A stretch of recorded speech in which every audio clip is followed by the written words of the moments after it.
Happy Monday, everyone, and welcome back again to Clues by Sam. We have an easy one since it's the start of the week, and if you don't know what Clues by Sam is a daily logic puzzle game where you have 20 people and they may be criminals or innocents, and they give you clues, and you gotta use those clues to figure out who is a criminal and who is an innocent. If you want to play the game before watching the video, you can check the link in the description, but I'm gonna start mine now. Let's follow along. If Vince is telling us that there is no innocent above Wally who neighbors Keith, then we know that none of these three people are innocent because there is no innocent above Wally who is here, the neighbor Keith. All of the people who neighbor Keith are criminals. Right? Now, Logan tells us that if Hazel is innocent, then so is Gus. Where is Hazel? Right beside Gus. And Gus is not an innocent, so Hazel must not be.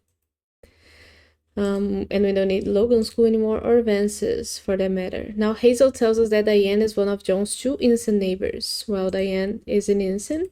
John has 5 neighbors total, and 2 of them are innocent. So let's keep Hazel's clue. Diane tells us that both criminals in row 5 are connected. So we know that there's 2 criminals in row 5. There's 3 people we haven't found out yet. And since they have to be connected, it's going to be either Xavier and Wally or Xavier and Zara. So in any situation, Xavier is a criminal. Now,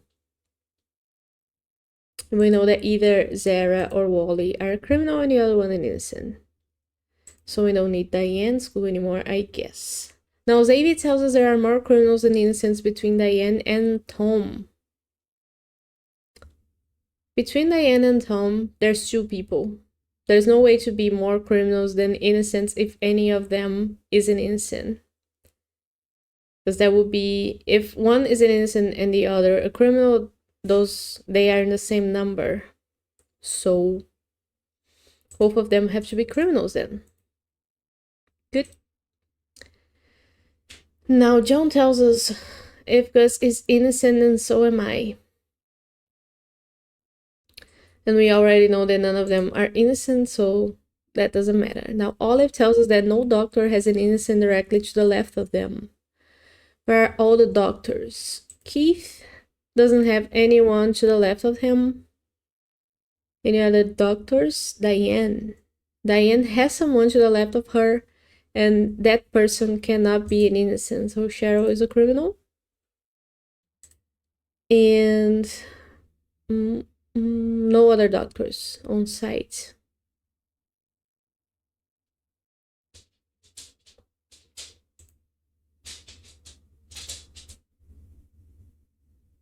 Oh, so now we know that Nancy has to be the second innocent neighbor for John.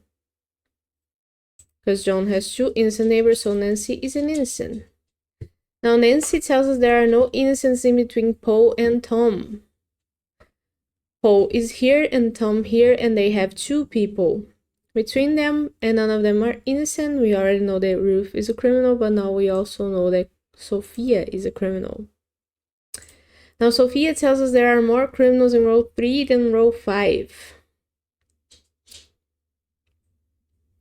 We know there are 2 criminals in row 5 because either Wally or Zara are gonna be a criminal. Plus Xavier, that's 2. And row 3 already has 2 criminals, but in order for it to have more criminals in row 2, it has to have 1 more. So Keith has to be a criminal as well. And Keith tells us that an odd number of innocents on the edges neighbor Xavier. So we know that Xavier has 1 innocent neighbor on the edge here, and the other one's gonna be a criminal. And if they have to be in odd number, if Tom is an innocent, that is an even number. That's 2. So Tom has to be a criminal as well. Now Tom tells us that row 5 has more innocents than any other row. Okay. So we know that no other row could have 2 innocents, since row 5 has 2 innocents, right? So any rows that have 1 innocent cannot have any more, so both Barb and Anna are criminals. And we don't know about Frank and Paul yet. But we know that Barb's telling us that Wally and Cheryl have an equal number of innocent neighbors. Cheryl has 1 innocent neighbor, and Wally has 1 innocent neighbor already as well, who is Vance. So Wally has 1 more neighbor, who is Paul, but he cannot be an innocent. Now Paul's telling us there's an odd number of innocents on the edges, and so far we have 3 innocents on the edges: Diane, Vance, and someone here who is either gonna be Wally or Zara. So that's 3, an odd number. If Frank were to be an innocent as well, that would make 4 an even number. So Frank has to be a criminal. And now Frank tells us that Vance and Zara have an equal number of criminal neighbors. Oh, Vance. Okay, so Zara has 3 criminal neighbors, Vance has to have 3 as well, so Wally is a criminal, and that tells us that Zara is an innocent. That was pretty fast. Less than 5 minutes? Ooh, almost. Okay, but that was an all green one, very fun. I love the warm-up at the start of the week. And I hope you enjoyed it as well. I will be back tomorrow with more Clues by Sam, and I will be here tonight playing Silksong again. Join me if you want to see that, and subscribe to the channel if you want to keep seeing Clues by Sam. Clues by Sam.